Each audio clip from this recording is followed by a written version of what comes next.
Рентген до сих пор остается самым распространенным, быстрым и доступным средством диагностики в мире. С течением времени радиология совершила большой скачок в своем развитии. Появились новые методы, аппараты лучевой диагностики и терапии. О том, как устроена работа рентгенолога и почему мы говорим о ней именно сегодня, расскажет наша коллега Надежда Саханская. Она находится с нами на прямой связи. Надежда, приветствую, передаю тебе слово. Приветствую, Кристина. Ну, вообще, скажу так, что 8 ноября отмечается не один, а сразу два праздника. Это и Международный день радиологии, и День рентгенолога. И, между прочим, эти два праздника очень тесно связаны друг с другом между собой. Оба праздника также связаны с важной датой из истории. Дело в том, что именно 8 ноября в 1895 году немецкий физик, которого звали Вильгельм Конрад Рентген, он открыл то самое рентгеновское излучение. Для медицины это открытие обернулось не просто появлением новой дисциплины, а стало настоящим прорывом в области диагностики целого комплекса заболеваний и травм. Впоследствии, кстати, это и стало отдельным методом терапии. Эта медицинская дисциплина получила название радиология. Ну а более подробно о медицине и в частности о радиологии мы поговорим с Юлией Никифоровой, заведующей отделением лучевой диагностики. Юлия Семеновна, здравствуйте. Здравствуйте. Скажите, что медицинский сотрудник может увидеть такого на рентгеновских снимках, чего не видит простой человек?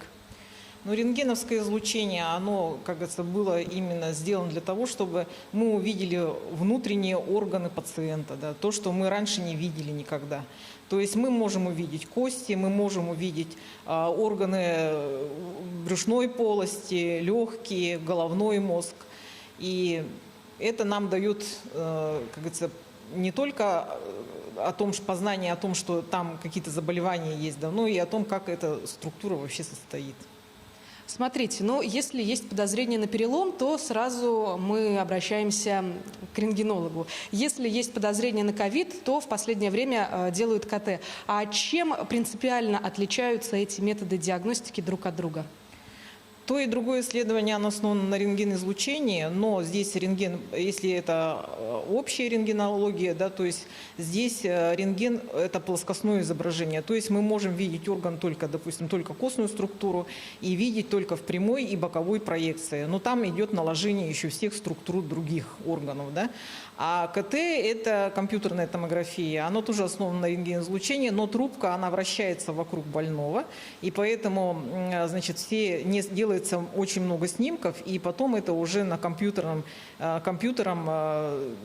изображения уже они как бы формируются, и мы уже потом смотрим на компьютере, что происходит в организме.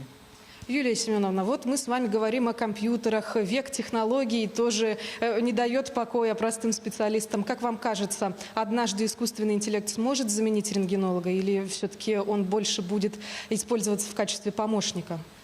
Но, скорее всего, будет в качестве помощника, потому что все равно человеческий глаз, мне кажется, ничем не заменишь. Потому что вот когда началась эпидемия, нам поставили искусственный интеллект именно чтобы нам помочь в распознавании вот этих матовых стекол, да.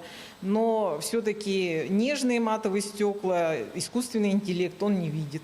А человеческий глаз больше распознает. Поэтому у нас были здесь как бы и процент и другой был, что мы ставили, или что искусственный интеллект. Поэтому искусственный интеллект только может помогать нам, но полностью не заменит. Давайте тогда более подробно для наших зрителей, что же такое эти матовые стекла? Матовые стекла, они формируются, как говорится, это получается как бы... Вид изображения? Да, вид изображения. Это значит уплотнение в легких, и оно видно вот как вот матовое стекло такое. Ну, физиологию я, наверное, не буду углубляться. Да, конечно. Скажите, а что самое приятное в вашей профессии? В какой момент вы понимаете, что все-таки не зря учились в высшем учебном заведении? Когда ставишь точный диагноз, и когда это помогает пациенту, когда пациент потом выздоравливает, конечно, и ты об этом узнаешь, это вот, наверное, самое радостное в твоей профессии. что, как говорится, мы не зря работаем, не зря делаем диагностику. И, как говорится, ну, это, наверное...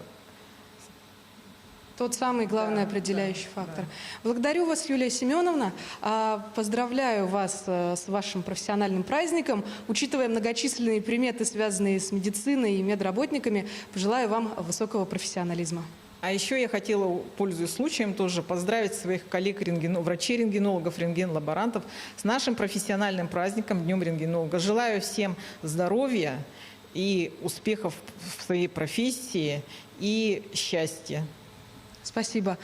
Ну, а я отмечу, что профессия рентгенолога, она, как было в той песне, служба и опасна, и трудна, потому что такая должность достаточно вредна и опасна, так как связана с высоким риском для здоровья из-за возможности облучения, разумеется. Но, тем не менее, именно результаты рентгенологического исследования дают самый точный результат и ложатся в основу диагноза врача-специалиста. На этом у меня пока все. Дополнительно о профессии рентгенолога мы расскажем сегодня в вечернем выпуске. Коллеги, передаю слово вам. Надя, спасибо. Я напомню, на прямой связи со студией была моя коллега Надежда Саханская.